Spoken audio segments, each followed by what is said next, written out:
विविध रूपों में धराधाम पर अवतार लेते हैं, दुष्टों का दमन करते हैं, धर्म की स्थापना करते हैं और भक्तों को सुख प्रदान करते हैं। द्वापर युग में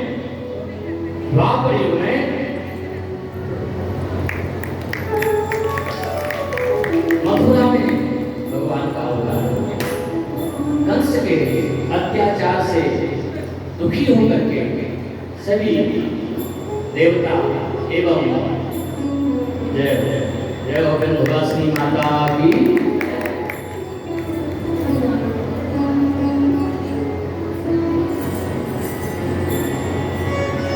ये आयोजन हो गया था, एकदम फिक्स हो गया था, लेकिन कुछ जजमान कम हो रहे थे।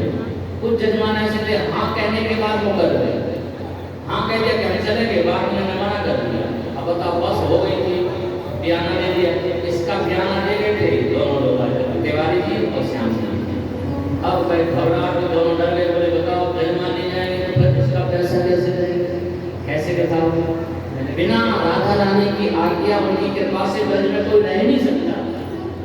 ब्रज की रानी तो राधिका रानी है, ब्रजेश्वरी जो है वो राधा जी हैं। यहाँ उनकी बिना कृपा के नहीं हो सकता। मैंने मन से प्रार्थना करी राधा रानी से कि राधा रानी क्या हमसे अपराध कर गया जो आज हमें आपके धाम में आकर के कथा करने नहीं मिल रही है, होते होते नहीं हो पा रही है, क्या अपराध हमसे कर गया, माँ कृपा करो। और दूसरे ऐसी माने शक्ति, बोले कथा तो होगी, चाहे कोई जाए चाहे ना जाए, कोई जाए अथवा ना जाए, कथा तो करके रहे। और भगवान की ऐसी कृपा हुई, इतने सब जजमान जो है राधा रानी के बुलावे से उन्होंने भरी चाबी राधा रानी ने, जिनकी चाबी भरी वो सब आ गए, जिनकी चाबी नहीं भरी वो रह गए। तो ये अवसर मिला हम सबको। तो एक बात और बता दी, जन्माष्टमी की पहली बार हमारी हो रही, आप लोगों में से बहुत से लोग होंगे जिनकी पहली बार हो रही है ना। लेकिन एक बात और बता देते हैं हम आपको, 1000 वर्ष के बाद में संयोग आया है जन्माष्टमी का कि ब्रह्म लग्न को ही ये जन्माष्टमी है। ब्रह्म लग्न, भगवान कृष्ण का जन्म ब्रह्म लग्न में हुआ था। ब्रह्म लग्न थी, रोहिणी नक्षत्र ब्रह्म लग्न, वही संयोग इस बार बना है। 1000 वर्ष के बाद में संयोग आया।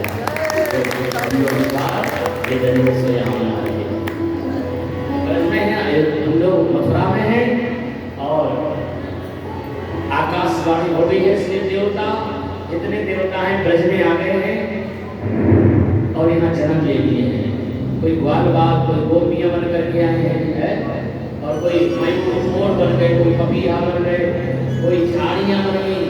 यहाँ जितने भी झाड़ियाँ हैं, कंकर पत्थर है, सब देवता ही आए थे।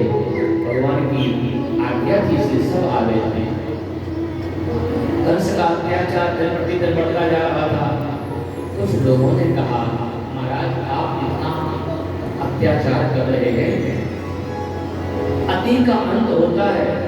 इसी के साथ जब आप अति कर दोगे ना, तो एक दिन वो भी सोच लेगा कि हो गया बहुत, हमने भी तो दुख दिया है। अति काम तो होता है, इसलिए ऐसा करो महाराज, आप गलत काम ही मत करिए, कुछ अच्छा काम भी करिए। तो कंस का कौन सा अच्छा काम करें? बोले हमारी चचेरी बहन है, चलो उसका कन्यादान कर देते, विवाह कर देते। देवकी पुत्री देवकी का विवाह वसुदेव जी के साथ में तय हो गया और सब बड़ी शुभ मुहूर्त में बटेश्वर, मथुरा के पास में बटेश्वर है, वो वहाँ पर विवाह का तय हो गया। धूमधाम से विवाह हुआ और देवकी को भेजने के लिए, अपनी बहन को भेजने के लिए कंस जा रहा है। देवकी रो रही है, देवकी की आंखों के आंसू पहुंचे। कंस ने कहा, बहन रो मत, तुम्हारा भाई कंस किसी से कम है क्या? तुम्हें कोई कष्ट नहीं होगा, जाओ। और जो वसुदेव जी वो हमारे सखा हैं, तुम्हें वहाँ किसी प्रकार की कोई कमी नहीं होगी। तुम्हारे रख में आंख उठा करके नहीं देखेगा, तुम्हें हर प्रकार का सुख मिलेगा। और यदि किसी प्रकार की कोई तकलीफ होगी तो तुम्हारा भाई है ना, जाओ, मैं तुम्हें छोड़ नहीं चलता हूँ, चलो। सारथी को हटा दिया, खुद बैठ गया। तब आकाशवाणी हुई, पथि प्रग्रहणं कंसो मां भाष्याः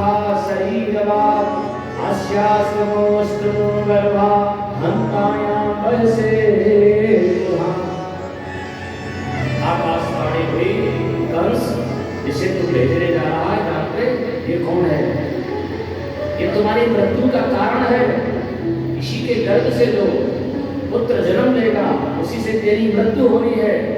और ये भी बता देता हूं मैं तुझे कि इसकी 8वीं संतान तेरा काल होगी।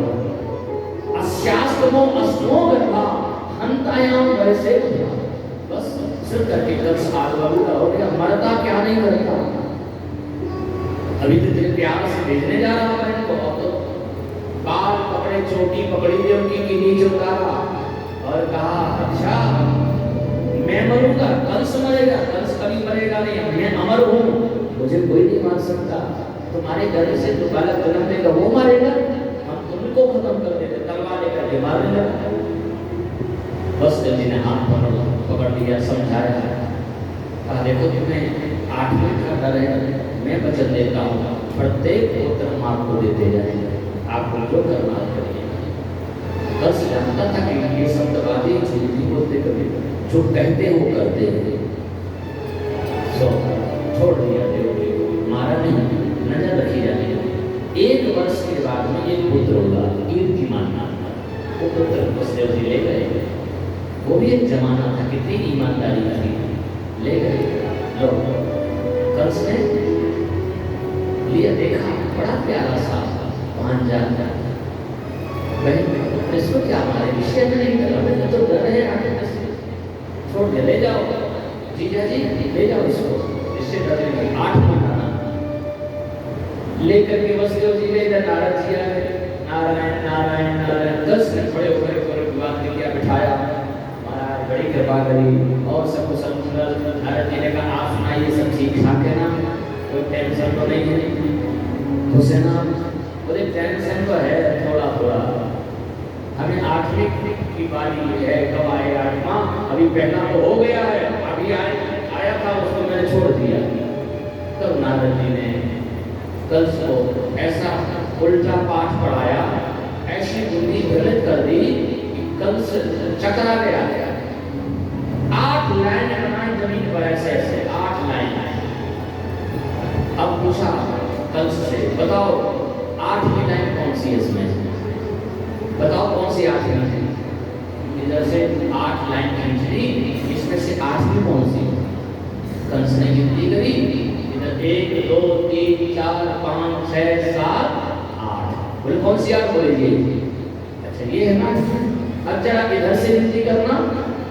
कंस ने कहा 1 2 3 4 5 6 7 8। नारद जी ने कहा कौन सी 8वीं? बोले ये। अरे बोले पहले कह रहे थे ये है, अब ये कैसे हो गई? कंस ने कहा इधर से गिनो तो ये 8वीं और इधर से गिनो तो ये 8वीं। नारद जी ने कहा कुछ समझ में आया? पल्ले पड़ा, मत्थे चढ़ा कुछ नहीं? कंस ने कहा नहीं समझ में आया। अरे बोले देवताओं का कोई पता नहीं, 8वीं को पहले में भेज दिया हो तो तुम 8वां तो देख ही नहीं पाओगे। 8वीं को पहले में भेज दिया, फिर कंस समझ गया, हो सकता देवता की कोई चाल हो उसमें। तो नारद जी ने कहा अब हम जाएं, हमारा काम हो गया, चले हम। नारायण नारायण करते हुए नारद जी चले गए इधर। कंस ने देवकी के हाथ से पुत्र छीन लिया, कीर्तिमान नाम का, जमीन पत्थर में गिराया, मर गया। हर वर्ष एक पुत्र का जन्म होता था, और वो भी बता देते भादों के महीने में जन्म होता था। देवकी की 9 संतानें हुई, जिनमें से 8 पुत्र थे और 9वीं जो संतान थी वो कन्या हुई थी। क्या नाम था उसका? बोलो। कन्या जो हुई देवकी की, क्या नाम था उनका? जो अर्जुन को ब्याही गई थी, अब समझ जाएंगे क्या नाम था उनका? सुभद्रा। ये भी भागों की सब 9 संतानें हुई, भागों की हुई। हर वर्ष एक संतान हुई। 6 संतानों को तो कंस ने मार दिया, 7 में शेषनाग आए। शेषनाग त्रेता में बड़े, त्रेता में छोटे भैया बने थे, अब द्वापर में बड़े भैया बन रहे। शेषनाग योग माया के द्वारा उसको, जो वसुदेव जी की दूसरी पत्नी थी, कंस के डर से गोकुल में नंद बाबा के यहाँ रही थी। योग माया के द्वारा उस गर्भ को ले जाकर के रोहिणी के गर्भ में स्थापित किया। ऐसा क्यों किया? बोले इसलिए किया क्योंकि देवकी की है माता अदिति और अदिति देवताओं को तो जन्म दे सकती है, नागों को जन्म नहीं दे सकती है। नागों को जन्म देने वाली है कद्रु। नागों की माता का नाम क्या है? कद्रु। पक्षियों की माता का नाम क्या है? विनता। तो जितने भी नाग देवता हैं ये कद्रु माता के पुत्र है। बुंदेलखंडी कुंदरू कुंदरू बोलते, कुंदरू माता की सौन है, कुंदरू माता। कद्रु माता है, कुंदरू माता नहीं, कद्रु माता। तो वो रोहिणी जी है, श्राप के कारण वो धरती पर आई थी, तो शेष नाग को जन्म तो कद्रु माता ही दे सकती थी। इसलिए उसको योग माया के द्वारा रोहिणी के गर्भ में स्थापित किया और भादों के कृष्ण पक्ष की अष्टमी तिथि को दाऊ भैया ने अवतार लिया। बोलो श्री दाऊ जी महाराज की। दाऊ जी महाराज बता रहे कंस को लगा के 7 माह गर्भ नष्ट हो गया, उसको तो समझ नहीं आया। 8वीं की बारी है, देवकी वसुदेव को पकड़ करके हथकड़ी बेड़ी डाल करके महाकारागार में भेज दिया। पहरेदार लगा दिए गए, पल पल की खबर कंस तक पहुंचाई जाने लगी।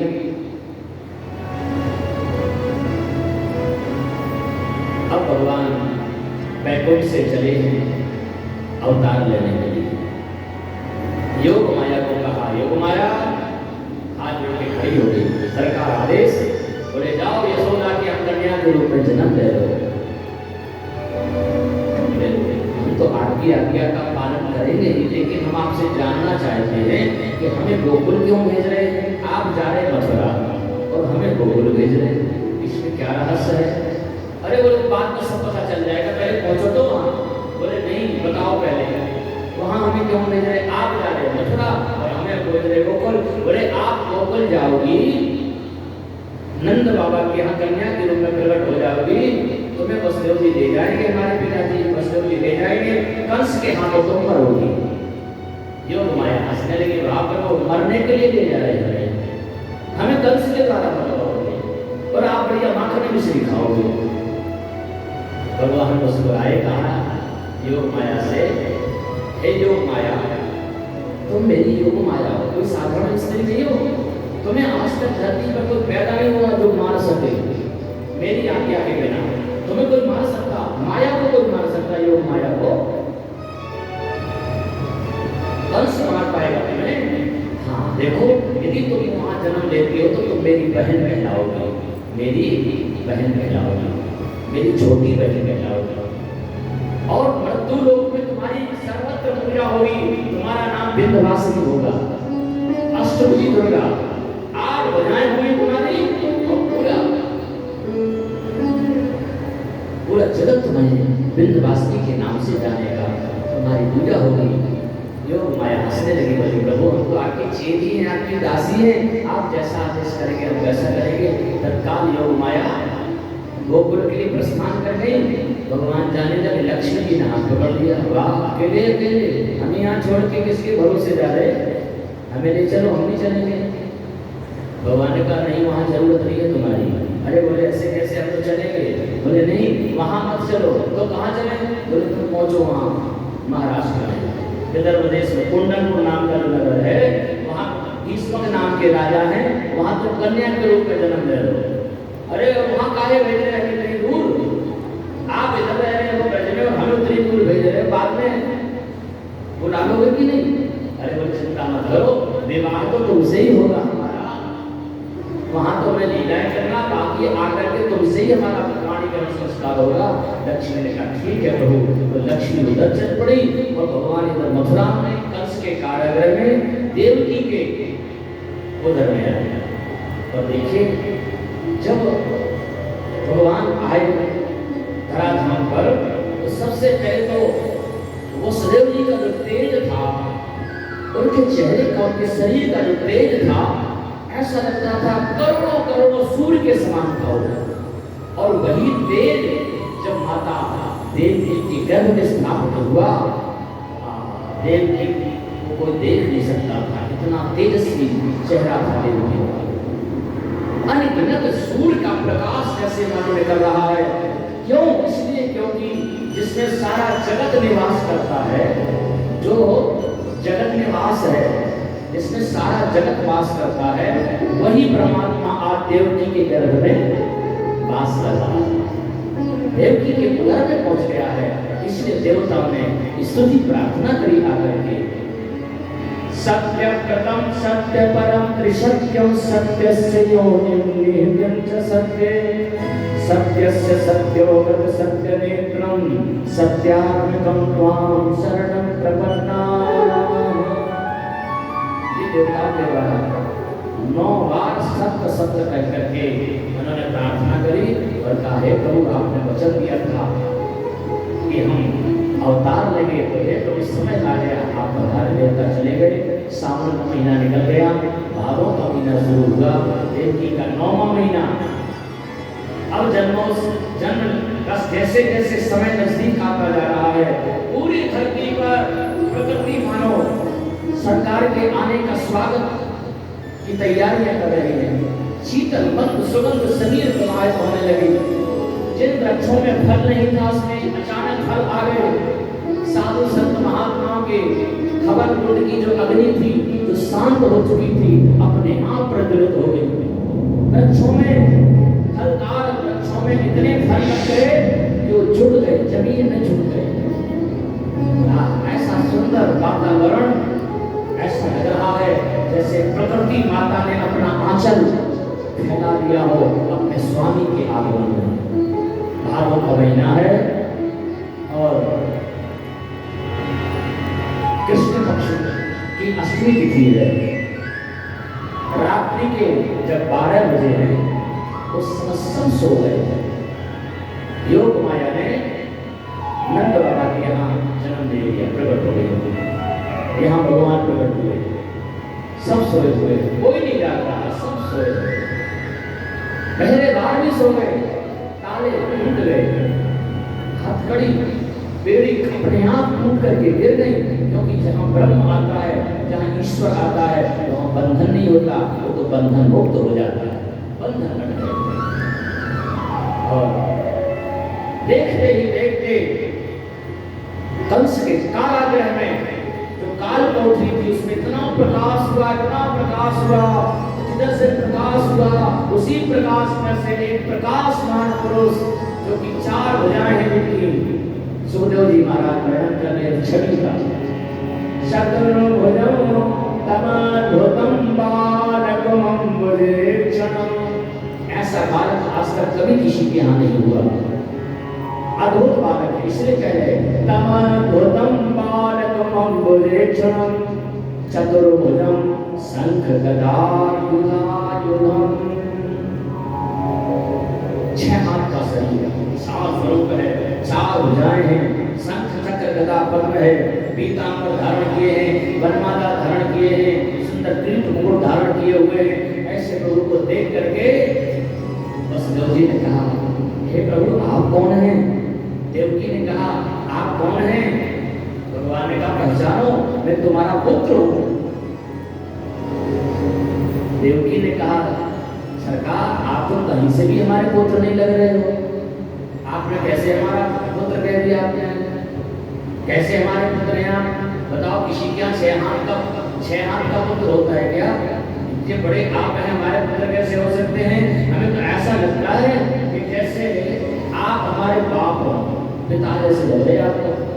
भगवान मुस्कुराए और कहने लगा, वैसे हूँ तो मैं सबका पिता, लेकिन सही बताओ तो मैं तुम्हारा पुत्र बन करके आया। मैंने वचन दिया था मैं तुम्हारे यहाँ 3 बार पुत्र बन करके आएंगे, इसलिए मैं तुम्हारा पुत्र हूँ। मैं छोटा बन जाऊंगा, मुझे गोबर पहुंचा देना, वहां से कन्या ले आना, बस इतना काम कर देना, बाकी का काम हम खुद देख लेंगे, इतना काम तुम कर देना। भगवान देखते देखते छोटा रूप धारण करते वसुदेव जी ने उस लाला को टोकरी में लाया, चल पड़े। आज उनको ये भी पता नहीं कहाँ जा रहे हैं, क्यों जा रहे हैं, कौन ले जा रहा है, पानी गिर रहा है, अंधेरा है, रास्ता दिख नहीं रहा है, उजेला है नहीं है, लेकिन भगवान के चलाए चले जा रहे हैं। बाहर निकले, बारिश शुरू हो गई, बादल लग रहे हैं और बाहर पड़ने लगे। आगे बढ़े, जमुना जी ने देखा इतनी बाढ़ आई हुई है, दोनों किनारे एकदम एक हो गए। जैसे ही वसुदेव जी जमुना जी के पास पहुंचे, जमुना जी ने देखा, ओ ये तो वही है द्रौपदी में, ये वही है त्रेतायुग में समुद्र के किनारे पहुंच गया था ये, और धनुष बाण लेकर के कह रहा था, लक्ष्मण मान सरासर आनु सो सो भारत प्रसिद्ध किसानो, हे लक्ष्मण धनुष लाओ हमारा, हम समुद्र को सुखा देंगे। ये तो वही है, कहीं ऐसा ना हो हमने रास्ता ना दी कहीं हमें ना सुखा दे। जब समुद्र को सुखा सकता है तो हम तो छोटी सी नदी है, कहीं हमें ना सुखा दे। इसलिए जमुना जी ने तुरंत रास्ता दे दिया, दोनों तरफ सूख गया, बीच में रास्ता, दोनों तरफ जमुना जी, बीच में रास्ता।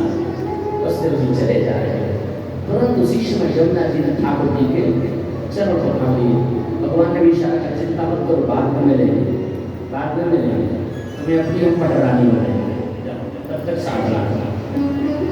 और उस वहां से गोकुल में पधारे, गोविंद गोकुल आयो, मथुरा में जन्म लिया और गोकुल में पहुंच गए। सुबह के 4 बज गए थे, सब सोए हुए थे, अदला बदली हो गई, कन्या को लेकर के चले गए। कंस ने उस कन्या को मारना चाहा लेकिन छूट गई थी। आकाश में अष्टभुजी दुर्गा बनकर के उसने कहा था, एक दुराचारी पापाचारी कंस तू मुझे क्या मारेगा, आज तक तू पैदा नहीं तो मुझे मारेगा। तू अपनी सोच, क्योंकि तुझे मारने वाला ब्रज 84 कोस में पहुंच चुका है। 4 बज गए हैं, सुबह के बोला बोला गायें रहाने लगी। नंद बाबा की 2 बहनें थी,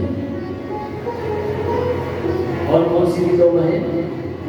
सुनंदा और नंदनी, 2 बहनें थी। सुनंदा को बुलवा लिया था, पास में थी इसलिए बुलवा लिया था सुनंदा को।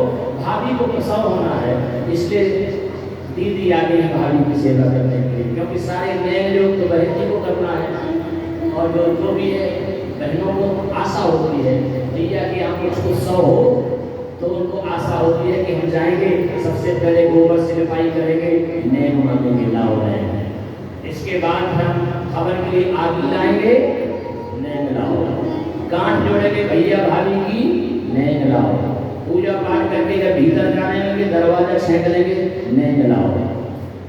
भाई खुशी होती है बहनों को कि हमारे भैया के यहाँ पर उत्सव हो रहा है, सुनंदा की सेवा करने के लिए आई थी, लेकिन भाभी तो सोई हुई है। प्रसव हो भी गया, लाला वाले के हुए दौड़ करके सुनंदा पहुंची और उन्होंने देखा, अरे भाभी सो रही है और ये लाला कहाँ से आ गया? कि भगवान तो कोई जन्म थोड़ी देते, गलत होते हैं। उलट पलट करके जब देखा, बड़ी प्रसन्न हुई सुनंदा। कहा, देखो जी, हमने पहले ही सबसे कहा था कि हमारी भाभी को लल्ला होगा, लल्ला। कुछ लोग कहते लाली होगी, लाली नहीं, देखो लल्ला होगा। पहले की पुरानी माताएं इतनी वैज्ञानिक हुआ करती थी कि प्रसूता का हाव भाव देख करके बता देती थी कि बेटा होगा कि बेटी होगी। और इनका 90-95% इनका जो भाव होता था वही सही निकलता था कि बेटा होगा कि बेटी। सोनोग्राफी की जरूरत नहीं पड़ती थी पहले, माताएं बता देती थी प्रसूतिका के हाव भाव को देख।